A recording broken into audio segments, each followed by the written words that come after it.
It has been a year since I promised to visit him, yet the chance only appeared now.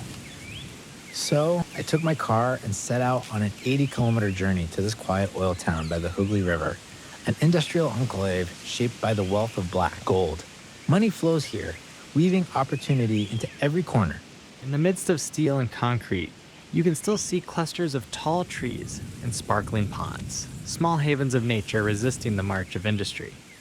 He was there, perched at the edge of the main road, as if poised to guide us deeper into his world. Following his cycle, we left the wide streets behind for narrower paths, weaving through neighborhoods of spacious houses and hidden gardens. When the road could carry us no further, I continued on foot, letting each step pull me closer to the promise I'd made. And with each turn, this place revealed itself.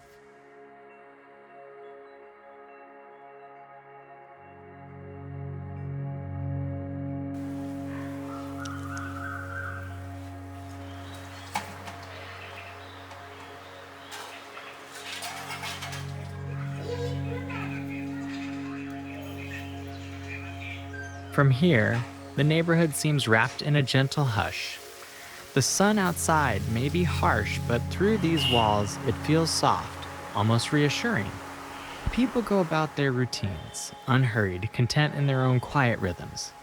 It's the kind of place where problems fade like distant echoes, where harmony lingers in every corner, and where losing yourself might just mean finding what you need. The house is large, yet empty of clutter. Its simplicity nurtures a calm mind, protected from the world's harsher edges. Less truly becomes more when each object has room to breathe. This unassuming computer, it was here, in this quiet room. I sent him messages from the other side of my world, hoping to reach the silence here. He saw each one, and in those moments, distance dissolved.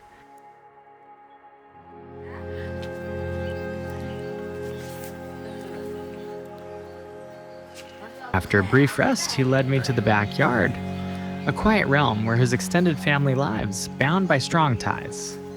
This isn't just a yard, it's a lush garden, complete with a small pond that time has turned into a winding creek. I love nature, and here the air is gentle. The sun filters softly through towering trees, and birdsong hums in every corner.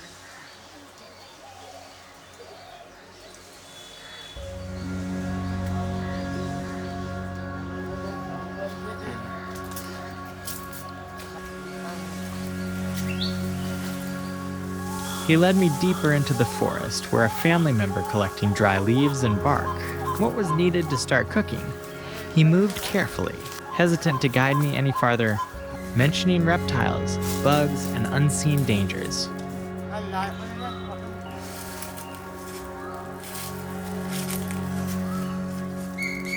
But curiosity pulled me forward, and I insisted we continue. With each step, the forest seemed to whisper its own quiet warnings, and yet the pull of discovery was stronger still.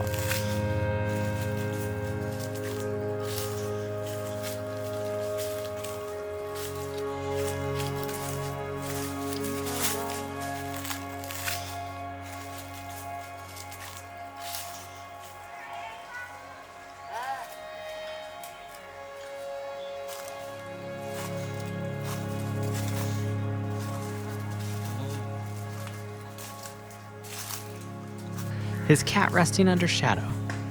He thought he was lost, but to his surprise, he was just resting under this quiet realm of lush greenery.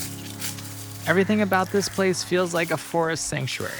No humidity, just an easy warmth. Oddly enough, he's nothing like I imagined from our voice chats. Soft-spoken, almost reserved, yet brimming with a quiet resolve.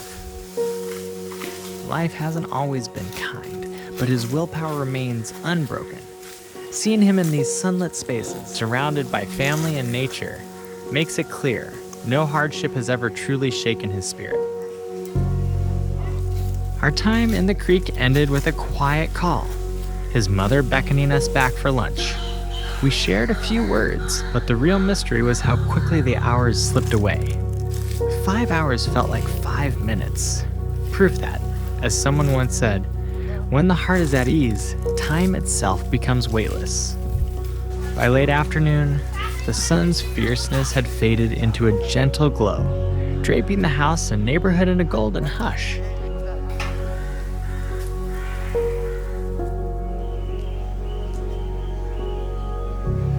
Determined to make the most of these final moments, we headed for the Hooghly River, where people gather each evening to let the day's burdens drift away. As we walked, I remembered another thought. In the face of true wonder, time bends and memory deepens. And so it was here, bathed in the quiet light of a setting sun. The Riverside feels tranquil, far removed from the rush of everyday life. A few people linger, resting. Others guard the oil corporation's entrance, a reminder of territory marked by industry. Yet the river itself remains untamed, flowing onward with a power no fence can halt. Soft sunlight warms our faces, the wind gently sways the trees, and we stroll along the bank as a cargo ship drifts by on its unchanging route. Perhaps it's used to monotony, but for us, every moment here feels like a quiet reminder to simply be. He told me it had been 4 years since he last came here. He rarely ventures out. All around, old derelict buildings stand as silent witnesses to a once thriving heritage. They stir the imagination, hinting at hidden histories within their skeletal remains. Yet much of this land belongs to the oil corporation, heavily guarded and off limits. A nearby police station further dampens any thought of exploration, and he reminds me of lurking reptiles and other hazards. So, we settle for a slow walk along the narrow roads, warmed by the sinking sun and cooled by the gentle wind, allowing ourselves to linger, if only for a moment, in the echoes of a place half forgotten. Our time together ended too soon. Good moments seldom linger, and parting felt bittersweet. I wished we could rewind the day, but time moved on.